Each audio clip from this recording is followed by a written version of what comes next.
जो तुम्हें बताने जा रहा हूं उसके बारे में समझो। अक्सर मैं अपनी क्लास से कहता हूं कि जो आईएएस है, ठीक है, जैसे कई लोग कहते हैं कि कौन सी किताब पढ़ें, क्या चीज है, तो मैं हमेशा कहता हूं भारत को जानो, नो इंडिया, भारत को जानो। अगर आईएएस की तैयारी करना चाहते हो तो भारत को जानो, बड़ा इंपॉर्टेंट है। अब जरा जो बात कहने जा रहा हूं उसको ध्यान से सुनना, और अगर लिख भी लोगे तो बहुत इंपॉर्टेंट रहेगा तुम्हारे लिए। तो भारत को जानने में अगर हम बात करें तो किसी भी राष्ट्र को, भारत क्या है, एक राष्ट्र है, ठीक है, एक बहुत बड़ी सांस्कृतिक इकाई है। तो किसी भी राष्ट्र के सामने कुछ चुनौतियां होती हैं, बड़े ध्यान से देखना इसको, बहुत ही ध्यान से इसको समझना। जैसे पहले आपको बताया था, किसी भी राष्ट्र के सामने जो सबसे बड़ी चुनौती होती है वो होती है राष्ट्रीय सुरक्षा, नेशनल सिक्योरिटी। पढ़ाया था, जिसको पढ़ाया था वो दोबारा बता सकता है मुझे। दूसरा क्या होता है, इसको लिखते भी जाओ प्लीज, कोशिश करो इसको लिखने की, बहुत इंपॉर्टेंट है। दूसरा होता है आंतरिक सुरक्षा, आंतरिक सुरक्षा यानी इंटरनल सिक्योरिटी। अब बड़े ध्यान से समझते जाना कि ये बुक मैं यहां से शुरुआत क्यों कर रहा हूं, इंटरनल सिक्योरिटी। तीसरा होता है किसी भी राष्ट्र के सामने, ज्यादातर खासतौर पे विकासशील देशों के सामने, खाद्य सुरक्षा, ठीक है, खाद्य सुरक्षा। भारत के सामने भी आजादी के बाद थी, यानी फूड सिक्योरिटी। फिर ऊर्जा सुरक्षा, यानी कि हमारे पास ईंधन, कोयला, ऊर्जा सुरक्षा ये बदलती रहती है, ऊर्जा सुरक्षा यानी एनर्जी सिक्योरिटी। और आजीविका सुरक्षा, अपने लोगों को रोजगार देना, आजीविका सुरक्षा यानी लिवलीहुड सिक्योरिटी, एलएस।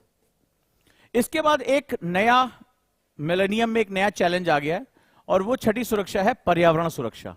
अब आप देख रहे हो तूफान आ रहे हैं, चक्रवात आ रहे हैं, ठीक है, कहीं फेमाइन हो रहा है, अकाल पड़ रहा है, तो इसको हम लोग इन्वायरमेंटल सिक्योरिटी बोलते हैं। ये एक आज की डेट में एक बहुत बड़ा कंसर्न हो गया है। आप सबसे बच जाओगे, यही निपटा देगा। प्रकृति के आगे हम बहुत ही छोटे पड़ जाते हैं। अच्छा लगा हो तो लिखते जाओ, बड़ा मजा आने वाला है, तुम्हें कुछ बताने जा रहा हूं। और आज जितने भी हमारे स्टूडेंट है उसको ध्यान से सुन लेंगे तो उनको समझ में आ जाएगा कि सब्जेक्ट की क्लासेस शुरू हो गई हैं। लेकिन हम लोग जो है स्टूडेंट का एक व्यापक दृष्टिकोण बनाते हैं। यूपीएससी दृष्टिकोण का एग्जाम है। आप जब तक अपना दृष्टिकोण नहीं रखोगे तब तक यूपीएससी में आप अपने एटीट्यूड के साथ जो अगर उसको डेवलप नहीं करोगे तो आप सर्वाइव नहीं कर पाओगे।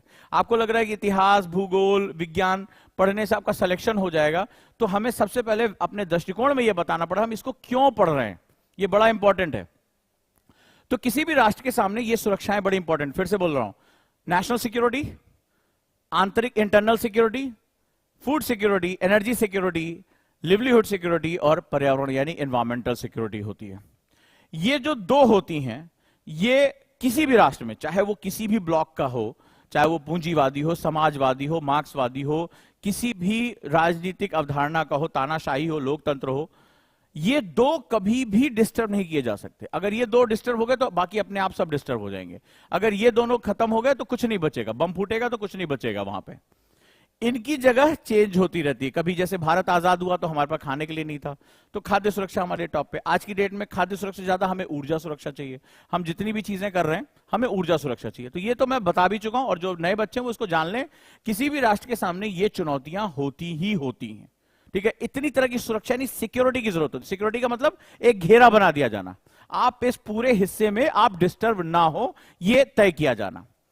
तो ये हमारा किसी भी राष्ट्र को जानना है। तो भारत के सम्मुख भी, भारत की राजनीति के सामने, भारत के संसद के सामने, भारत की चीजों के सामने एक चुनौती है कि ये 6 की 6 सिक्योरिटीज वो मेंटेन करके चले।